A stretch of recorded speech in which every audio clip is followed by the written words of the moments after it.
Pessoal, alunos de administração pública, hoje nós vamos falar sobre um tema muito relevante, tanto para a administração pública quanto para a administração de instituições privadas, que é a liderança. O que é a liderança? A liderança é a capacidade de influenciar um grupo de indivíduos. Dentro da liderança, quando nós falamos em liderança, nós também podemos confundir muito com o conceito de poder. Eles estão intimamente relacionados. O que é o poder? É a capacidade de obter decisões, ações e situações de acordo com os nossos interesses. Então, a liderança ela vai muito no quesito da influência e é o poder no quesito da capacidade. Depois nós vamos ver as diferenças. Nós temos alguns tipos de poder. Primeiro, o poder de posição. Nesse tipo, o indivíduo que detém o poder age sob uma autoridade formal, com controle sobre o ambiente, os recursos e recompensas, sobre as informações e tem capacidade de aplicar castigos ou punições. Então, o poder de posição é aquele poder onde a pessoa está ali por uma autoridade que lhe foi dada formalmente. Nesse tipo de poder, ele tem controle sobre as coisas que estão no seu domínio, ele tem controle de informações, controle para recompensar e também para punir. Há também o poder pessoal.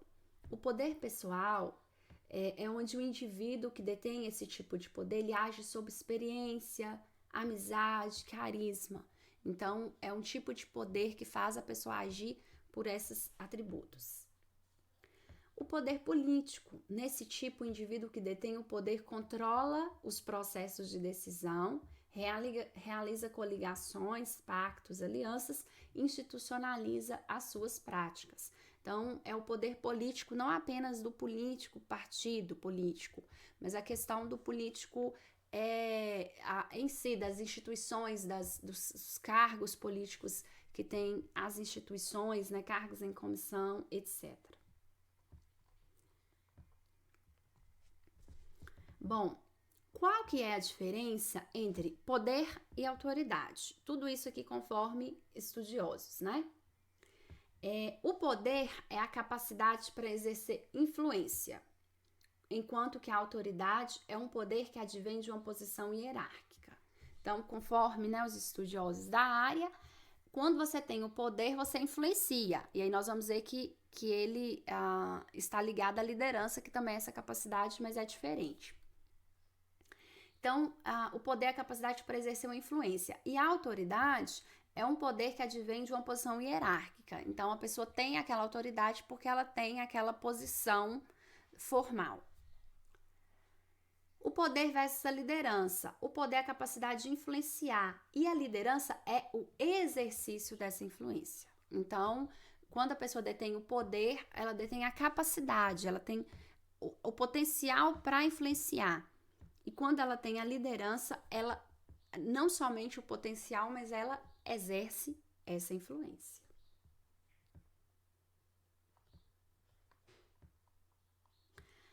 E a liderança versus a gestão. Então, o líder, ele é mais emotivo, ele age com mais criatividade, dinamismo. Os gestores, em geral, eles são mais racionais, buscam eficiência, buscam seguir conforme planejamentos e regras. Então, não quer dizer que um gestor não possa ser um líder, mas enquanto a sua posição enquanto gestor, ele tem que agir com mais racionalidade, E aí, quando ele atinge situações em que ele tem que liderar, então ele pode agir dessa outra maneira.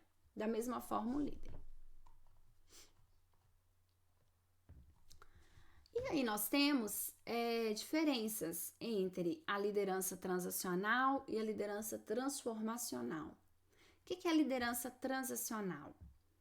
Na transacional, o comportamento do gestor é semelhante a um chefe, não líder. Então, ela é um tipo de liderança onde a pessoa, ao invés de agir como um líder, ele age como um chefe. Ele se preocupa com obediência a regulamentos, com cumprimento de metas. Então, seria a liderança transacional que é muito semelhante ao gestor que a gente viu atrás, liderança versus gestão. Na liderança transformacional, o líder ele busca parceria com seus liderados, exaltando seus pontos fortes, ajudando nos pontos fracos e buscando mudanças e resultados efetivos. Então, a liderança transformacional ela é muito falada dentro da liderança contemporânea, da modernidade. Por quê? Porque o papel que o líder hoje ele deve efetivamente exercer é isso. É um líder que age em equipe, que age com parcerias, com alianças. É um líder que sabe analisar os pontos fortes da sua equipe, mas sabe ajudar também quando existem os pontos fracos. E é um líder que busca resultados, mudanças necessárias e resultados. Esse é o líder contemporâneo. E a partir de agora nós vamos falar sobre algumas teorias de liderança que foram sendo criadas no decorrer dos anos, com o aprimoramento, dos estudos da administração. Então, primeiro, é a teoria dos estilos de liderança, que foi de Kurt Lewin. Esse estudioso, ele abordou 3 estilos de liderança. O primeiro foi a liderança autocrática. Nesse tipo de liderança, não há abertura para comunicação ou participação nas decisões. É um líder fechado e centralizador. Ele age de forma dominadora. E isso gera medo nos liderados, que agem sob pressão e se sentem frustrados. Nós temos o segundo tipo de liderança, que é a liderança liberal, laissez-faire. Nesse tipo de liderança, há uma abertura do líder aos liderados para tomada de decisões. Então, a liderança liberal, o líder, ele é aberto. Entretanto, ele é tão aberto que o envolvimento dele é muito pouco. E as decisões, elas são tomadas mais a cargo dos liderados. Essa liberdade excessiva, ela gera um aspecto desnorteador, tirando os liderados do foco e gerando insatisfação e até mesmo um pouco respeito ao líder, que não se impõe na sua posição. E por fim, o terceiro estilo de liderança, que é a liderança democrática. Essa liderança é a liderança do equilíbrio. Por quê? Porque os liderados, eles possuem participação, Há essa abertura, mas o líder, ele exerce a sua autoridade. Ele não perde a sua autoridade. Há motivação, porque as pessoas se sentem incluídas no processo decisório, Há uma direção a ser seguida, ele traz esse norte para os seus liderados e a comunicação e comprometimento. A segunda teoria de liderança é a teoria dos traços. A primeira foi a dos estilos, essa é a dos traços. O que a teoria dos traços ela diz? É o tipo de liderança que acredita que os líderes nascem com determinados traços de personalidade que os fazem líderes. Para essa teoria, as características de liderança já nascem com o indivíduo. Não é totalmente aceita por estudiosos que acreditam que a liderança ela pode ser aprendida. Então, a teoria dos traços, ela diz que existe uma capacidade do líder que ele nasce com aquilo. E algumas pessoas acreditam que a liderança ela pode sim ser desenvolvida. É o papel, por exemplo, dos coaches, que buscam fazer muito isso, A terceira teoria de liderança é a teoria situacional. Ela foi elaborada em 1969 por Hersey e Ken Blanchard. A liderança depende de cada situação, então por isso que ela chama situacional, porque ela depende da situação. O líder adapta o seu comportamento e características conforme a necessidade do ambiente, do grupo em que está inserido, conforme a maturidade dos seus liderados.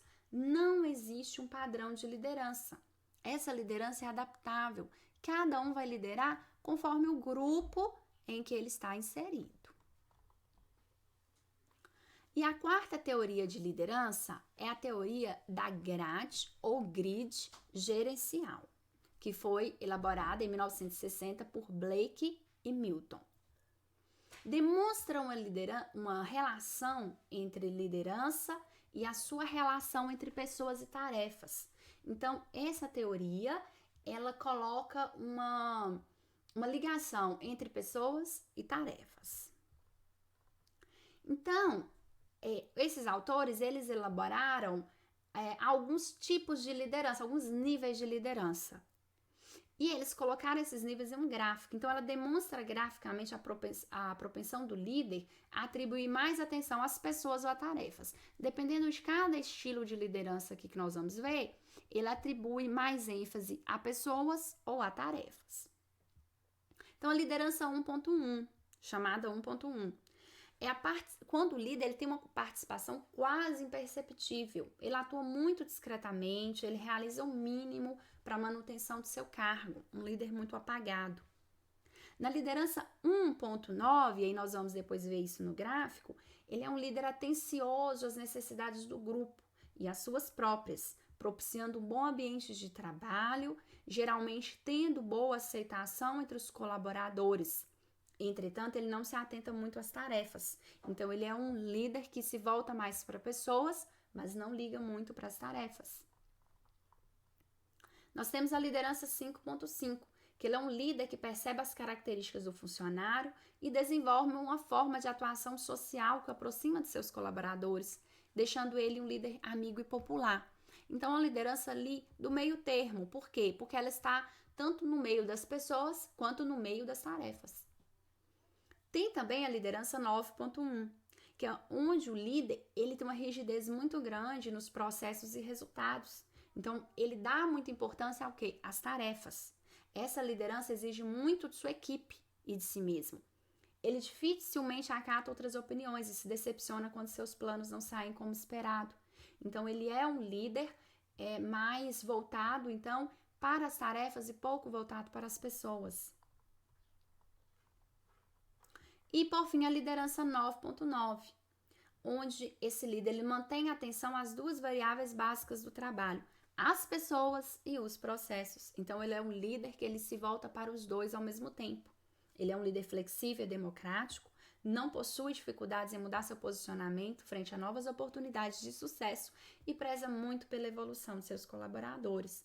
Então, esse conteúdo, como eu coloquei aqui na referência, eu tirei de Marx, está abaixo lá nas nossas referências. Conforme esse autor, eles consideram, e demais autores, consideram a liderança 9.9 como a ideal, pois abrange os dois aspectos essenciais ao sucesso da organização, que são as pessoas e as tarefas. E aqui nós temos essa teoria da liderança, né? Então, aqui nós temos a preocupação com as pessoas aqui nesse nível e a preocupação com as tarefas aqui nesse nível. Então, conforme vocês vão vendo, a liderança 1.1, 1.9, mais pessoas, menos tarefas. 9.1, muitas tarefas, poucas pessoas. 9.9, tanto pessoas quanto tarefas. 5.5, bem no meio, tá? Bom, e voltando também para os tipos de poder, porque um está intimamente ligado ao outro, nós falamos alguns tipos lá em cima, mas existem outros tipos de poder conforme outros estudiosos que eles classificaram. O primeiro é o poder de recompensa. Esse poder ele é baseado na capacidade do indivíduo expor aos subordinados resultados recompensadores para coisas positivas. Então, esse tipo de poder, ele é o poder em que o indivíduo ele detém o poder para recompensar, através de um elogio, promoções, aumentos. Temos também o poder coercitivo, que está relacionado à capacidade de aplicar punições quando os resultados esperados não são atingidos ou quando existem comportamentos inadequados. Por exemplo, desconto no pagamento, né, quando acontece algum problema, ou designação de tarefas indesejáveis para aplicar algum tipo de punição. Existe também o poder legítimo. O poder legítimo ele é o poder designado por formatos legais ou pela posição que o indivíduo ocupa na organização. Então, esse tipo de poder, ele é um poder advindo da lei, né? Por algum alguma posição legal. Nós temos também o poder de referência, que é a capacidade de influência a outros indivíduos por traços de personalidade, considerados como padrão, referência pelos seguidores. Então, ele é um poder onde as pessoas elas têm essa capacidade de influenciar por coisas que as pessoas gostam nela. Então, isso seriam personalidades políticas, né, que muitas pessoas seguem porque acham que aquela pessoa é uma referência para a sociedade. Religiosas é a mesma coisa, influenciadores. Então, eu sigo aquele influenciador porque eu acredito que a maneira como ele age é uma referência para mim, influenciadores de mídia, etc. E o poder de especialização, que é quando o indivíduo ele tem essa capacidade, esse poder, pelo seu conhecimento, pela sua experiência em determinada área. Por exemplo, um médico que prescreve um tratamento. Você obedece aquele tratamento por quê? Porque ele tem conhecimento naquela área. Então tá, pessoal, aqui estão as referências que eu utilizei para esse trabalho. Eu convido vocês a estarem dando uma olhada melhor, né, que são trabalhos importantes. E eu destaco aqui que dentro da administração pública, como eu falei, a liderança e o poder, ela existe em todas as esferas. Dentro da administração pública, nós temos que falar sobre isso para que nós venhamos a entender os poderes, né? Tanto a questão da hierarquia, quanto as questões dos poderes políticos que existem e a questão das lideranças também que existem nessas áreas. Então, tá? Agradeço a participação de vocês, a visualização do vídeo. Muito obrigada.